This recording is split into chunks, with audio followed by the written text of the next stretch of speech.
what do you think the greatest threat is to the church in our generation? It's pastors, honestly. The pastors. Anywhere, God has given 3 offices, I believe, to the church: evangelist, pastor, and teacher. Wherever you see a weak church, you see these weak men. Either they're non-existent, they're unbiblical, or they're unconverted. And all this talk about the judgment on our country because of its immoralities and everything else, never forget, judgment always begins with the household of God. And I am astounded at the lack of the fear of the Lord and the lack of biblical knowledge among those who would call themselves the ministers of Christ. And the atrocities that have happened in America in evangelicalism, just in the pulpit itself, the tomfoolery, the lack of reverence. If you have a church that's not a praying church, it's because you have non-praying elders.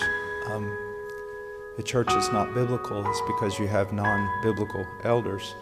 It always goes back to, so when I look at the nation, I'm not blaming some party or professors or this or that. I'm looking at myself as a minister of Christ. And that's a very solemn, that's why someone shouldn't enter into the ministry very lightly. And we could say all kinds of other things, but it all does come back to that. We could say liberalism, which is true. We could say even a greater, more dangerous thing that's a secret, hidden liberalism is when men affirm that the Bible is inerrant, but their whole ministry is nothing but pragmatism.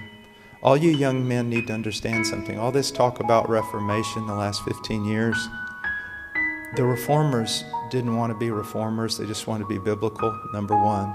Number two, you're not reformed simply because you've adopted an academic view of some sort of sovereign grace soteriology.